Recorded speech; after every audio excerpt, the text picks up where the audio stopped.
Akvilė, ar tu nepastebėjai, kad pastaruoju metu ypatingai padaugėjo atvykstančių jaunų, negimdžiusių pacienčių antrai ginekologo nuomoniai? Jo, žinok, tu teisi, iš tikrųjų pastebėjau, kad pastaruoju metu tikrai tokių pacienčių padaugėjo. Ir norėjau tavęs iš tikrųjų ir paklausti, kaip tu tokias pacientės konsultuoji, kai jos jau ateina po vienos ginekologo konsultacijos? Dažniausiai aš tikrai nieko nekeičiu. Aš visą laiką konsultuodama turiu tarsi savo konsultacijos schemą ir visą laiką tokius turiu kelis kertinius klausimus ir visą laiką savo esu iškėlus tikslą ypatingai tom mūsų minimom jaunom ir negimdžiusiom pacientėm nepamiršti klausimų apie kontracepciją. Kodėl? Todėl, kad dažnai paklausus, ar naudojate, kaip jums su kontracepcija, jos atsako, viskas gerai. Tai galėtų tą konsultaciją kaip ir pasibaigti greičiausiai ties šitą vietą, bet aš mėgstu įsigilinti tą situaciją ir paklausti, kas gerai. Tada dažnai pacientė pasimeta, nes man neaišku, kas gerai. Ar jinai naudoja kontracepciją, ar ne, ar jai reikalinga konsultacija dėl kontracepcijos.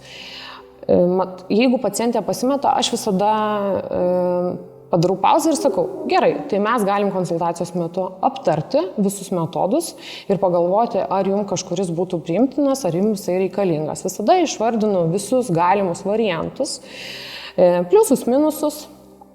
Ir didžiai mano nuostabai visada, taip dažnokai net, gal ne visada, pačios pacientės nustemba, kaip vieną iš metodų, kai aš įvardinu, tai yra, mano nuomonė, efektyviausia negimdžiusiom moterim hormoninė spiralė. Jų nuostaba būna ta, kad dažnai po buvusių konsultacijų jos galvoja, kad jom negalima ar nerekomenduotina spiralė, ką aš patikiu visą laiką kitokią nuomonę. Tai ar tu su tuo nepastebėjai, nesusiduri? Taip, žinok, iš tikrųjų, aš pradžiai dabar klausiau tavęs ir galvoju, žinai, kad pacientės, kai ateina po pirmos konsultacijos, dažnai su tokiais liktai pasitikrinimui tai antrai konsultacijai, galbūt tos pirmos konsultacijos metu ar dėl laiko stokos, galbūt dėl pačios pacientės ten jaudulio, streso, jinai nepaklausė, pamiršo paklausti kolegos ar ne, galbūt ir mes patys per skubėjimą, per laiko kažkokį trūkumą, galvodami, kad labai mums laiko daug užtruks šitą konsultaciją, nepaklausėm, neinformuojam teisingai pacienčių. Ir dėl to jos ir ateina dar kartą po kažkurio laiko galbūt pas kitą specialistą. Tai tikrai pastebėjau, kad taip yra. Ir aš pati asmeniškai iš tikrųjų irgi galvodavau, kad tokios konsultacijos, ypatingai negimdžiusiom pacientėm, tikrai užima pakankamai nemažai laiko. Ir neseniai visai atliktas Tanko tyrimas taipogi labai gerai pažymi mūsų šitos aptartus dalykus, kad apie 60% pacienčių, kurios atvyksta pirmai konsultacijai, ypatingai negimdžiusios pacientės dėl kontracepcijos, jos norėtų išgirsti apie visus įmanomus kontracepcijos būdus, ką tu ir minėjai, ką tu darai savo konsultacijų metu. O tuo tarpu mes, ginekologai, truputėlį mažiau negu pusė mūsų, net nepasvarstom šitos minties, kad būtų, kad pacientė galėtų to norėti. Ir dažnai iš kolegų, ką aš girdžiu, kad nepaklausė, reiškia, nereikia. Taip. Bet dažnai tas nepaklausimas gali būti, kaip tu ir minėjai, ar pamiršo, ar iš jaudulio to nepadarė, ar ne? Taip.